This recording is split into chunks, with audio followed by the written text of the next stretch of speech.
வணக்க மக்களே, இப்போ ஓடிதான் பாரு அப்படின்னு ஜோ ரூட்டை ரன் எடுக்க விடாம நம்ம ஜடேஜா கலாட்டா பண்ணிருப்பாரு. அத பத்தி தான் இந்த வீடியோல பார்க்க போறோம். இந்திய அணிக்கு எதிரான 3வது டெஸ்ட் போட்டியில இங்கிலாந்து அணி வீரர் ஜோ ரூட் ஆட்டம் இழக்காம 99 ரன்கள் எடுத்து களத்துல இருந்திருப்பாரு. 5 போட்டிகள் கொண்ட இந்த தொடர்ல 2 அணிகளும் தலா ஒரு வெற்றியை பெற்றிருக்கக்கூடிய நிலையில 3வது டெஸ்ட் போட்டி லண்டன் லார்ட்ஸ் மைதானத்துல நடந்து வருது. இதுல டாஸ் வென்ற இங்கிலாந்து அணி கேப்டன் முதல்ல பேட்டிங்க தேர்வு செஞ்சாரு. வானம் மேகமூட்டமா இல்லாம சூரியன் சுட்டரிச்சதால ஆடுகளம் பேட்டிங்கு சாதகமா இருந்துச்சு. ஆனா இங்கிலாந்து அணி வீரர்கள் அதிரடி காட்டாம டெஸ்ட் கிரிக்கெட்டுக்கென உரிய ஆட்டத்தை வெளிப்படுத்தினாங்க. அதிரடி வீரர் பென் டக்கெட் 40 பந்துகள்ல 23 ரன்கள்லையும் மற்றொரு தொடக்க வீரரான ஜாக் குராலி 43 பந்துகள்ல 18 ரன்கள் எடுத்து நிதிஷ்குமார் பந்து வீச்சுல ஒரே ஓவர்ல பெவிலியன் திரும்பிட்டாங்க. இந்த சூழ்நிலையில 3வது விக்கெட்டுக்கு ஆலி போப் மற்றும் ஜோ ரூட் ஆகியோர் பார்ட்னர்ஷிப் சேர்த்து பொறுப்பா ஆட்டத்தை வெளிப்படுத்தினாங்க. நிதானமா ஆடிய ஆலி போப் 104 பந்துகள்ல 44 ரன்கள் எடுத்திருந்த நிலையில ஜடேஜா பந்து வீச்சுல ஆட்டமிழந்தாரு. இந்த ஜோடி 3ஆம் விக்கெட்டுக்கு 109 ரன்கள் சேர்த்தாங்க. இதே மாதிரி உலகின் நம்பர் 1 வீரரா தற்போது டெஸ்ட் தரவரிசையில இடம்பெற்றிருக்கக்கூடிய ஹாரி புரூக் களத்துக்கு வந்தாரு. அப்போ பும்ரா அவருடைய விக்கெட்டை 11 ரன்கள்ல வீழ்த்தினாரு. இது ஆட்டத்துல திருப்பு முனையை ஏற்படுத்துச்சு. இருந்தாலும் ஒரு கட்டத்துல ஜோ ரூட் தன்னுடைய அனுபவ ஆட்டத்தை வெளிப்படுத்தி ரன்கள் சேர்த்து வந்தாரு.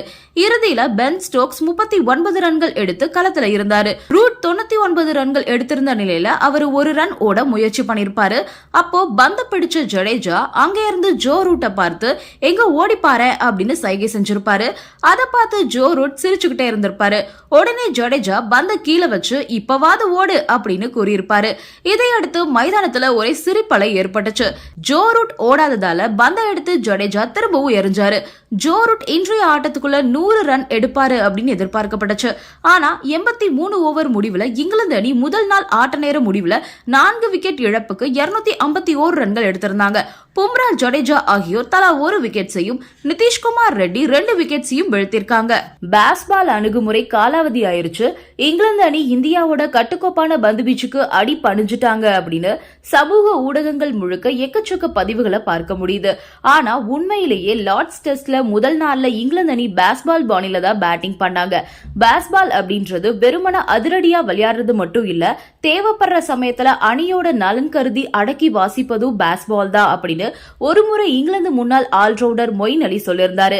இந்தியா இங்கிலாந்துக்கு இடையில லார்ட்ஸ் மைதானத்துல தொடங்கிய 3வது டெஸ்ட் போட்டி டாஸ் வென்ற இங்கிலாந்து கேப்டன் பென் ஸ்டோக்ஸ் வழக்கத்துக்கு மாறா பேட்டிங்கை தேர்வு செஞ்சதே ஆச்சரியம்தான். வழக்கமா லார்ட்ஸ் ஆடுகளம் வேகபந்து வீச்சுக்கு சாதகமா இருக்கும். இந்த முறை புற்கள் அதிகம் விடாம ஆடுகளத்தை தயார் பண்ணியிருந்தாங்க. முதல் 10 to 15 ஓவர்களை தாக்குப்பிடிச்சு விளையாடிட்டா அதுக்கப்புறம் பேட்டிங்கு சாதகமா களம் மாறும் அப்படின்றது இங்கிலாந்தோடைய நம்பிக்கையா இருந்திருக்கலாம். ஆனா ஆடுகளம் ஸ்லோவாகவும் டூ பேஸ்ட் கொண்டதாகவும் இருந்தது. அதாவது ஒரு பந்து தாறுமாறா பவுன்ஸ் ஆகும், அடுத்த பந்து எதிர்பார்த்த அளவுக்கு பவுன்ஸ் ஆகாம தாழ்வா போகும். இது மாதிரி ஒரு ஆடுகளத்துல எப்படி பேட்டிங் செய்ய வேண்டும் அப்படின்னு ஜோ ரூட் மாஸ்டர் கிளாஸ் நடத்தி காட்டியிருக்காரு அப்படின்னு தான் சொல்லணும். நன்றி, வணக்கம்.